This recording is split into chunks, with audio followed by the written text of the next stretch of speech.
So today from we have a kinship caregiver, Laurie Tapozada.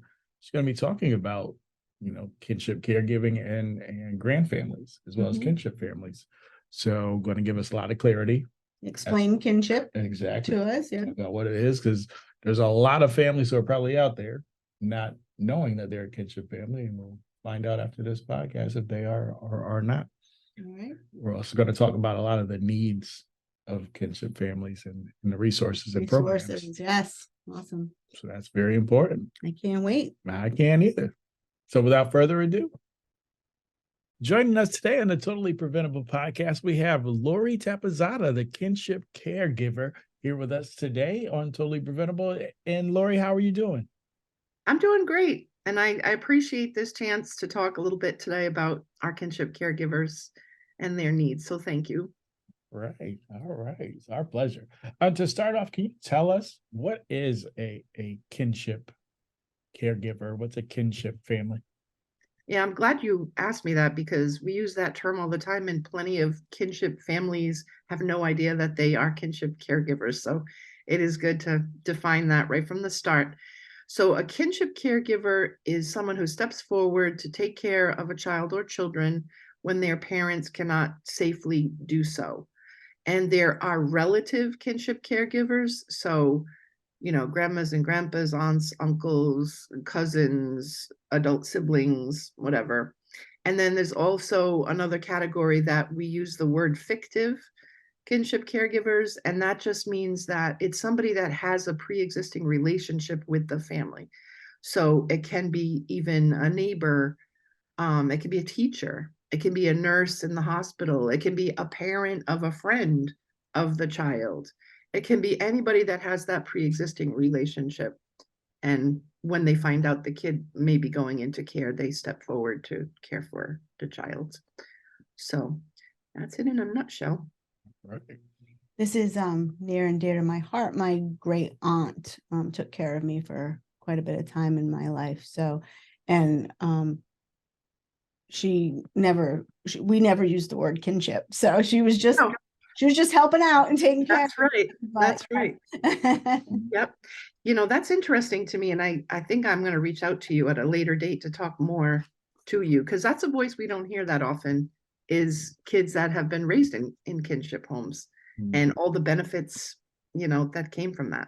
So I'd love to talk to you further about that. Very lucky to have her.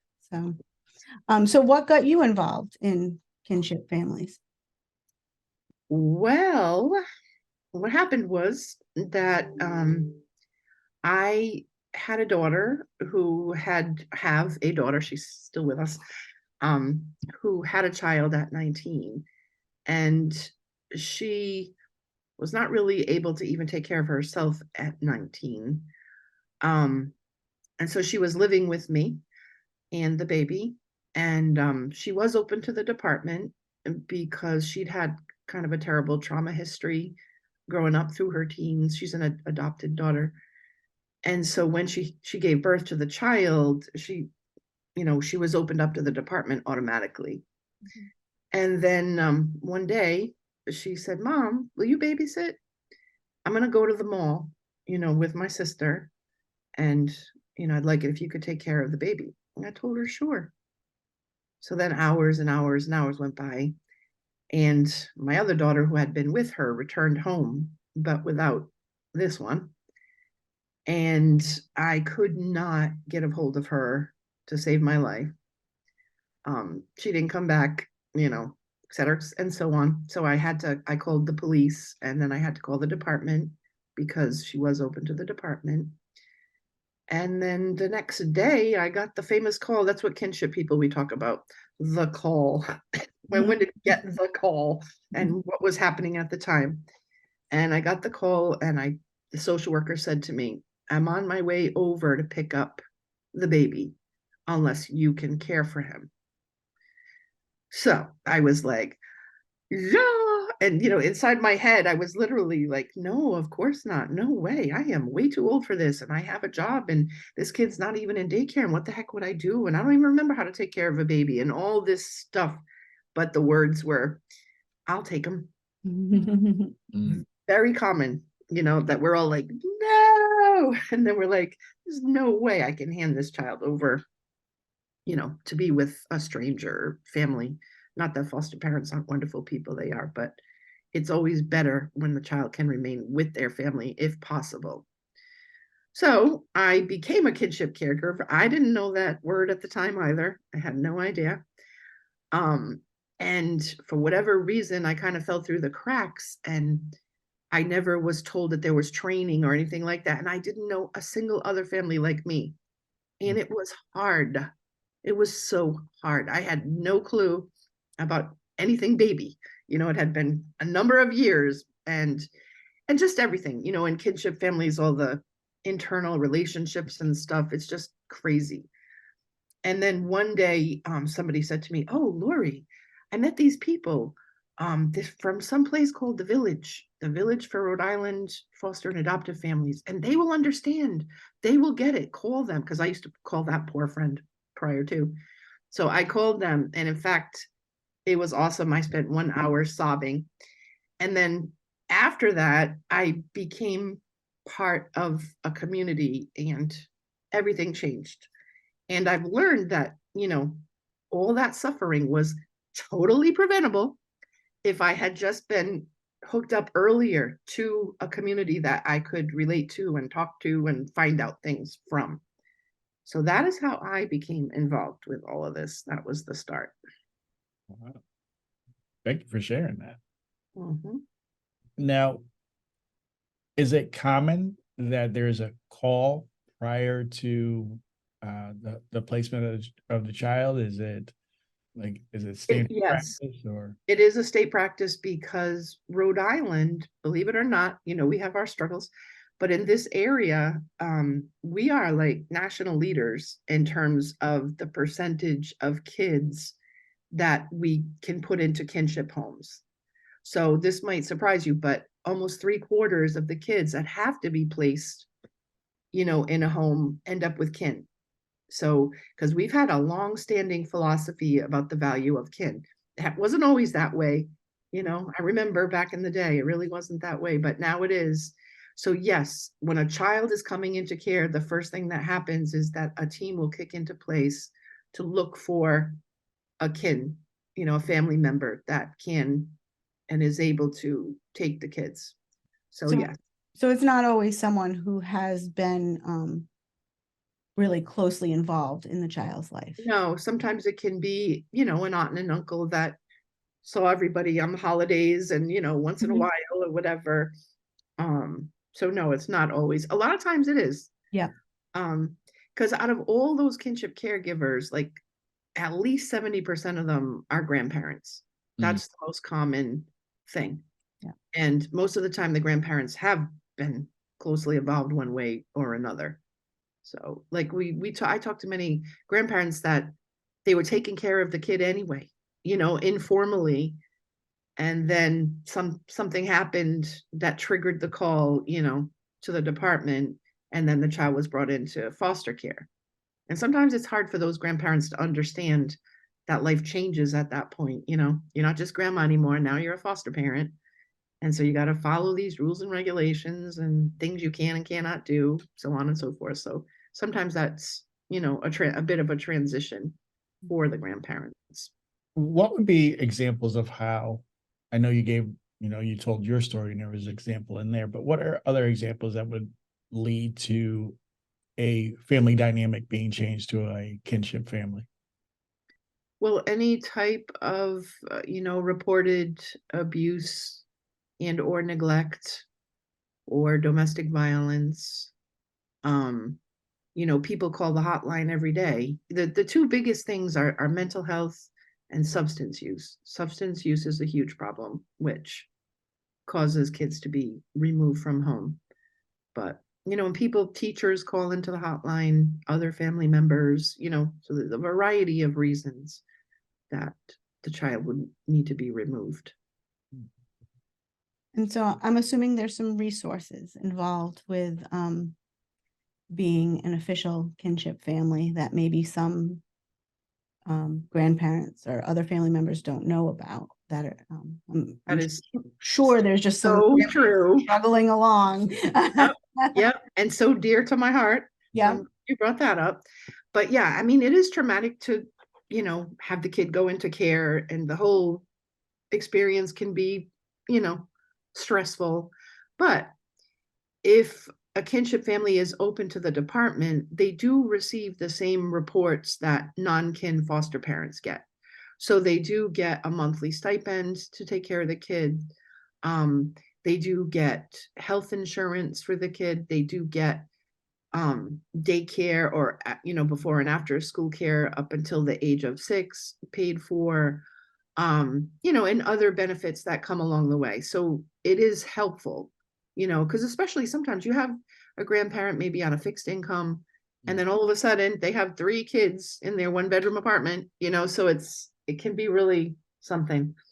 So yes, there are resources, whereas families not open to the department and have never been open to have no clue half the time that there's anything out there for them. And there are things.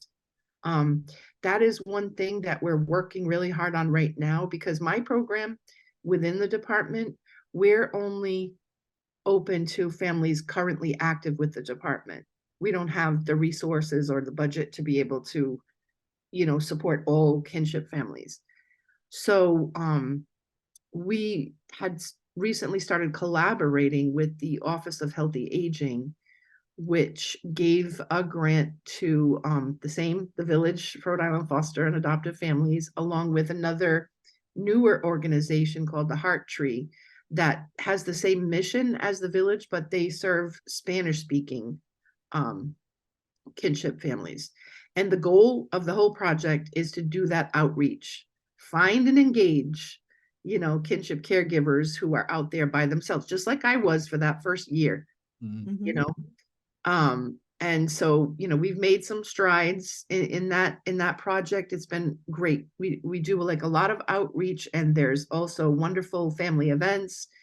We do get resources through various ways to help kinship families with things. So it's been really, really good. And that grant was renewed for another year. So they'll be able to build on what they already did. And like I said, we collaborate with them a great deal, to make sure that families are getting what they need. Because even a kinship family who was open to the department, let's say they got permanency with the child. Let's say the parents were not able to do, what was needed to have the kids go safely home and be reunified, and they took guardianship or they adopted the kids. So now they're no longer with the department, but they're still out there, and likely they probably do still need support, because that's the other thing. A lot of our kids, I'm sure you know this, who go through chronic trauma, over time, it has lasting effects. It has lasting effects on the children behaviorally, emotionally, mental health, all kinds of stuff. So, we want to be sure that when families do close out from the department, they're hooked up to community resources so that they're not just living on their island. When you were put into this position, what is the one thing that you were most, I want to say, caught off guard? Was the biggest lesson that you learned being put into this position? And then what's the biggest tip that you can give another grandparent about to be put in this position? Okay. So the first part was what? The second part's very easy for me to answer. A tip. That part is so easy. The first part would be, what was the biggest thing that you learned being put in this position? I think I knew intuitively before, but I think what I really did learn is that kinship caregivers are wonderful people. I'm just going to say that they're the people that can sacrifice, for their kin children. They can set aside their dreams and goals, because not many of us were dreaming about doing this in our later years. It was not on our bucket list. And we might have had dreams and hopes about what we wanted to do once we retired, or, whatever. But kinship caregivers are able and willing to just say, you know what, I didn't really want to go to Florida anyway, and focus on the kids. And so I love working with them. I love working with them. They're just a special group of people. Mhm. So that was what I learned. And then my tip would be, for sure, for any kinship family that might hear this, please get involved, step forward, let yourself be known, because, there's so many like fun events to go to, and you're surrounded by other kinship families doing the same thing. Your kids are able to meet other kids living in the same situation. You have people to call. If you're desperate for something, you can call and, get hooked up with whatever. So I would say there is the website that was put together for the Office of Healthy Aging Project is a place I would send any kinship caregiver, because it lists all of the resources that are available to kinship caregivers, with a special section for caregivers 55 plus. And then also there is the contact information for both the village and the Heart Tree. So that would be a good place to start. But we literally just last Saturday, we had an ice cream social, and it was so much fun. We just all came together. The adults were dying to talk to each other. The kids were running around like banshees, but playing games and eating their ice cream and, cupcakes and sugaring up. And it was just a lot of fun. And this past summer, we had a big event that was so wonderful called Gramping and Pampering. And we kind of stole the idea from California. They did a gramping event where they took everybody to a campground, and we just added the pampering part. But we did it in Coventry at the Westwood YMCA, who were very supportive of us and helped us so much. And it was just unbelievable. The kids were able to swim, boat. There were games everywhere. We had special like entertainment, which was so cute, because like the kids, of course, are all dancing. Kids will always start dancing the minute, you do that. But here's the grandparents, doing it with them. So cute. And it was just the best thing. It was very heartwarming, and everybody feels better, after they've connected. I'm not alone. This is not just me, you know. Right. So my big tip, definitely get involved, get connected, and your life will change for the better. I would think that the resources, the financial and those kind of resources are excellent, but having other people with the similar experience that you can talk to and ask questions to, just about anything, sickness, kids being sick, or technology must be a big one, and things like that maybe there aren't actual state resources for, but other people in the group that have knowledge that can give tips and things that they've learned along the way must be so helpful. It is so good. And families always say the same thing. Now I know I'm not alone. So their solitary suffering was totally preventable. Yeah. Up with other people. And looking, throughout for grand families and kinship families, it's a very close-knit community. There's a lot of people. There is a large number of grand families that we have, or kinship families that we have in Rhode Island, but seems like there's no way in. I want to say it's like, once you're in the circle, you're in the circle, but getting into that circle is not an easy feat at It's like all. Fight Club. Exactly. Exactly. It's like Fight It's so true. Like because even just doing the outreach and engaging families is not always easy, because also like kinship families, we have our own issues, around shame and stuff, even though we might have nothing to feel, guilty about, but we do. It's our family, so, and then trust and this and that and the third. So kinship families are not always easy to engage, but once you do, it is awesome. Yeah. It is so awesome to see. There must be a wide age range as well, because I know some grandparents that have taken in their grandchildren that are in their 40s. Yes. And then of course there's much older grandparents too. So it must be a wide range, which is also helpful, I would think, when connecting with one another. You've got experience and the younger generation too. Yeah, you're right. There is a wide range for sure. with the Office of the Healthy Aging grant, they're targeting 55 plus. Mm. But every event that we do, we invite all kinship caregivers, regardless of age.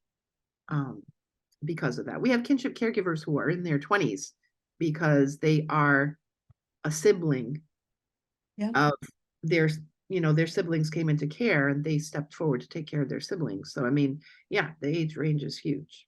Oh, that's heartwarming. Yeah, I like that. it Yeah. is. Now, in your field and in your work, what are, let's say, three of the top needs that you're noticing that kinship families are coming into the new family dynamic with? Definitely financial would be right up there at the top, especially if, like I said, sometimes, kids are coming into a home that's not big enough for them, and so then housing becomes an issue. So, because they're trying to find another apartment, with more bedrooms, but now you got to come up with the security department, the first month's rent, and all that stuff. So, financial is definitely way up there for needs, and housing is a significant thing too. Um, Actually, I went to a conference in Washington, D.C. over the summer for Generations United. It's like a multi-generational thing around kinship and other multi-generational efforts. And I thought it was a myth, but it turned out to be reality that they actually have housing, big, huge apartment complex for kinship families. Wow. The entire place is filled with kinship families, and not just having the housing, but they have programming too. So they have stuff for the kids, they have all kinds of stuff that they're able to access resources. They get to know each other. They provide support to each other. One lady was telling me like she had to go into the hospital and she's like, she didn't know what she would do. Well, they stepped right up. Somebody else took the kids while, she was in the hospital and supported her when she came home. It was super cool. And there's another one in New York, and it's one area that I want to work on in Rhode Island, because if they can do it, we can do it. Right. Yes. And in fact, I also run the Rhode Island Statewide Kinship Advisory Council. We have a meeting coming up on the 18th of this month, and the man that runs that housing is joining us. So he can tell us about it and stuff, and start to, maybe we can start thinking together as a group, like, how could we make this a reality in Rhode Island?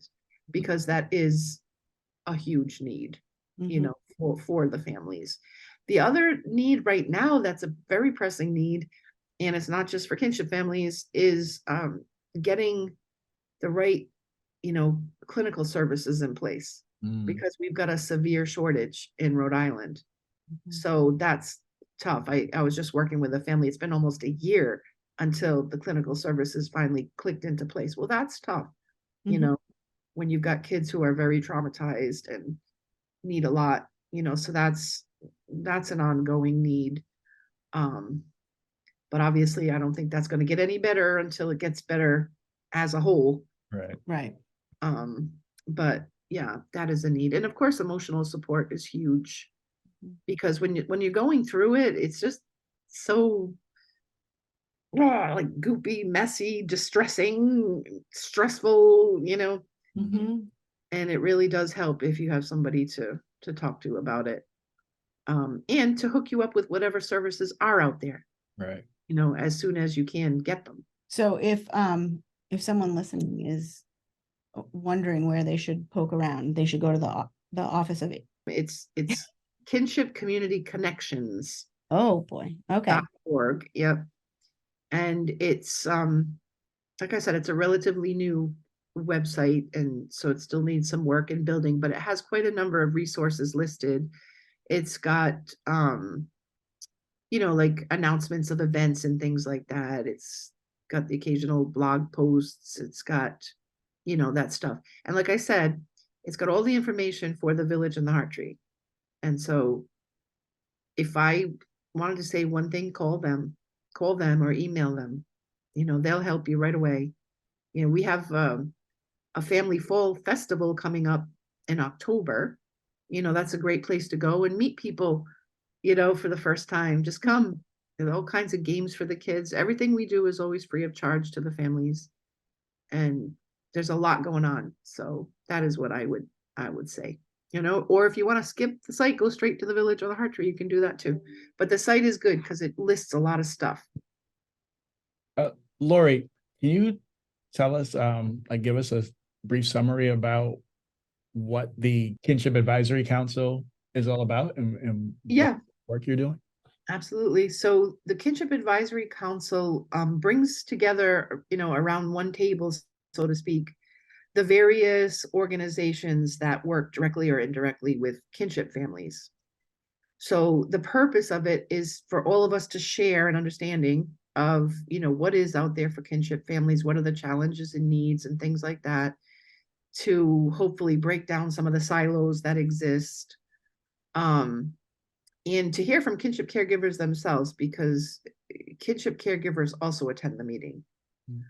Over the couple of years that it's been in operation, we've been able to do a lot of things between members of the council. So for example, working with 211 and United Way, we managed to get kinship caregivers like on the table as a family caregiver, because there's a whole pot of money that comes down from the feds to the states around family caregivers, but kinship caregivers were never on that list, and kinship caregivers were not eligible for the respite program that we have in Rhode Island. So we had been working with them on that. They got on the plan, the family caregiver plan, the statewide plan for Rhode Island. And so now they're routinely recognized as being family caregivers, which is pretty cool. With DHS, for example, we were able to identify what we call a warm contact for kinship families to call should they have questions or challenges around whatever they're trying to do, with DHS. And of course, I can't think of everything off the top of my head right now, but, various things like that have happened where, we try to come together and work together on, assisting our kinship families. Full disclosure, I am a member of that council. And when Laurie just mentioned who our guest speaker for this month's meeting is, I'm pretty excited because I remember when you gave us the preface that you were heading to DC. And, yes. we were talking about it. I'm like, I don't know if something like that can actually exist, but it's really cool to hear. Yeah. We're hearing that Representative Ayanna Pressley was trying to do something in Massachusetts, but then I stopped hearing about it. But it's great to hear that, something is actually the brick and mortar it's right there. And not only there, but it's working, it's functioning. We spoke to the residents and, we dropped in on the teen room or whatever, and they were all getting ready to go off swimming somewhere. And I was like, oh my God, how great could that be? Like, really? Especially for a single caregiver like me, you need any opportunity to get some, anybody, you want to take him to the beach, And that must be nice for the kids that are single kids or yes, only children. Yeah. only children. Yeah, as an only child, I couldn't think of only child. single sibling here. Because often if you're just, I don't want to say stuck with your grandparent, but like sometimes that might feel like it if you're ready to go out and do things and it's just you and someone older. It must be nice to have some friends, and especially friends that understand what you're going through. Yes. And the situation you're in. Yeah. I'm still not over my mommy and me soccer months. Did that involve you playing soccer? Yeah.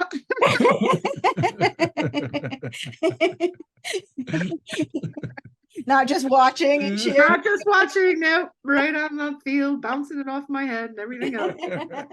Love it. That is great. That is great.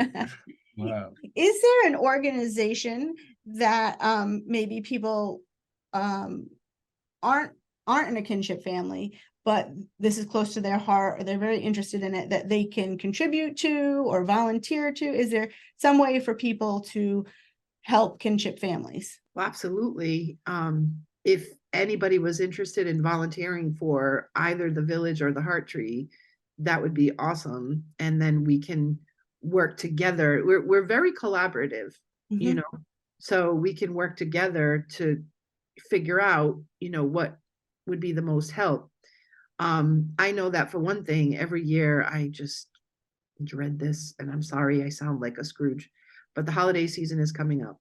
And every year I already know, all the families we work with, I know a lot of the families need help, you Mhm. know. And it's not always easy to find that help because you can find millions of people who will donate toys for Mhm. kids. Mhm. Usually every year that's not a problem. Like a lot of toys come in. It come into the village, it comes in through Foster Forward. Sometimes they donate directly to the department. But every year the families, which is great help and greatly appreciated, and I'm not saying otherwise, but every single year the extra expenses of the holiday season are just crushing, Mhm. for some families.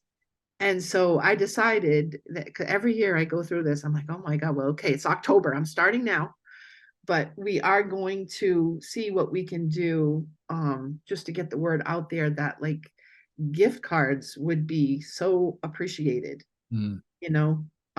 whether it's a Walmart gift card, a Stop and Shop gift card, or whatever, gift cards are always appreciated. And even for teens too, because that's the other thing. People bring toys in, but nobody thinks about the teens and they're always stuck with nothing. So Mm. Mhm. gift cards are good, for the teens too. But that's another way. If somebody wanted to, help with gift cards, that'd be awesome. But yeah, there's so many different ways to help, you know. There is this one program in upper state New York, I think it is, where a church started a program where they actually recruited and trained a little army of volunteers, and they go and help the kinship families, like legit, like it snowed, we're going out to shovel the snow, Mm. rake the leaves, help the kids with homework, give a kid a ride, like day-to-day help, Mhm.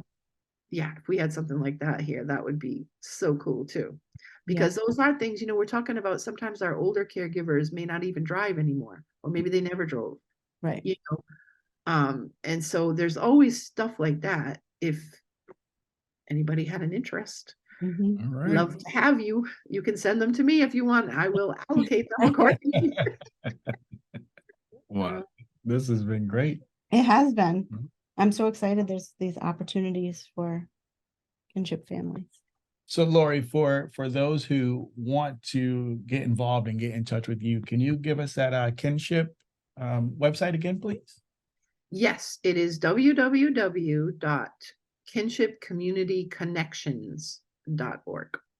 Great. Oh, wait, that's the website. Yeah, the website. Website. Yep. You can also go to the Facebook page where Okay. there's a lot of action on the Facebook page, which is nice too. And it's the same thing, Kinship Community Connections.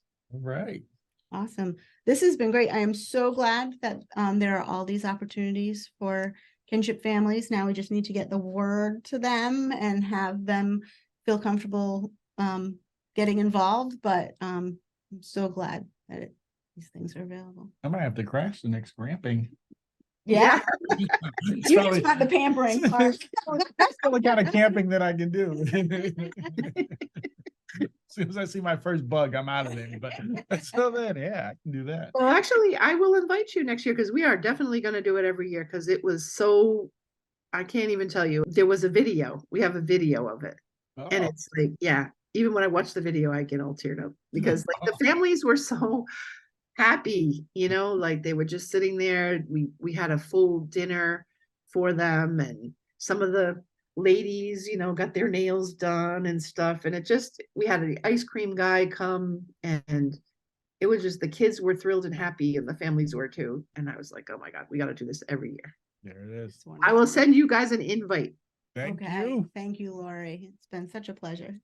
Thank you guys so much for having me, and hopefully, learning about all these resources out there will make any type of, isolation and stress totally preventable.